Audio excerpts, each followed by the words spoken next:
মই বৰজিঙা বেগম নলবাৰীৰ পৰা কৈছোঁ।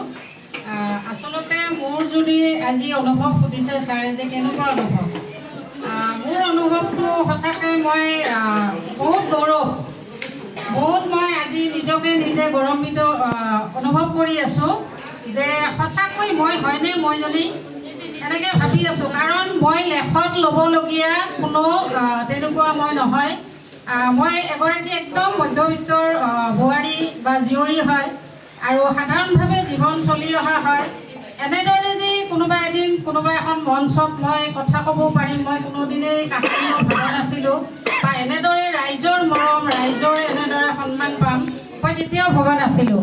সঁচাকৈ মই অনুভৱটো মই প্ৰকাশ কৰিব নোৱাৰোঁ যে আজি মোৰ জীৱনৰ এনেকুৱা পৰিৱৰ্তন হৈছে যে এবছৰ আগত মই কি আছিলোঁ আৰু আজি মই কি হৈ গ'লোঁ, ক'ৰ পৰা ক'লৈ আহিলোঁ। মাত্ৰ হাতত থকা মোবাইলটোৰ দ্বাৰাই আজি এইখিনি হৈছে মোৰ। মই ঘৰতে বহি হাতত থকা মোবাইলটো ব্যৱহাৰ কৰি যেনেকৈ আমি সকলোৱে ব্যৱহাৰ কৰোঁ, প্ৰতিমাহে ৰিচাৰ্জ কৰোঁ, আৰু সেই ৰিচাৰ্জ আৰু সেই MB-খিনি লৈ আজি মই এইখিনি পথ পাইছোঁ।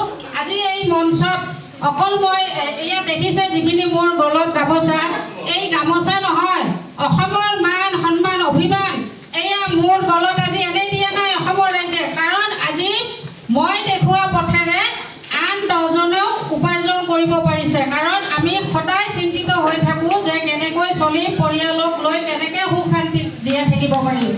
সেই সুখ শান্তি বা আমাৰ স্বাস্থ্যৰ কথা চিন্তা কৰি আমি সদায় চিন্তা কৰি থাকোঁ যে আমি কি কৰিব পাৰোঁ, আন এটা কি কৰিব পাৰোঁ।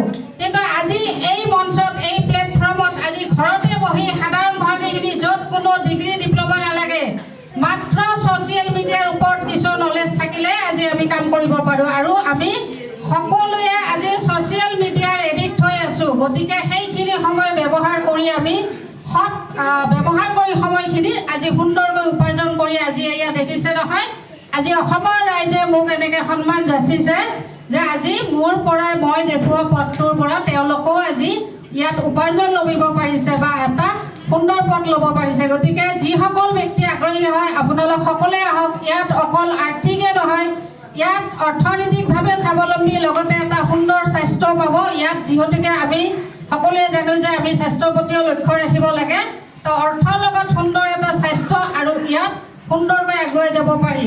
সফল ভাগ্যৰ বলত নাহে, সফলতা আহে আমাৰ ডিচিশ্যন ঠিক থাকিব লাগিব আমাৰ, তেতিয়াহে আমাৰ আৰু চূড়ান্ত সিদ্ধান্ত লৈ আহক ইয়াত আৰু ডিচিপ্লিন হিচাপে কাম কৰক, তেতিয়াহ'লে সফলতা নিশ্চয় সকলোৱে ল'ব পাৰিব। সফলতা কোনেও নাভাবিব যে ভাগ্যৱানে সফলতা অৰ্জন কৰে।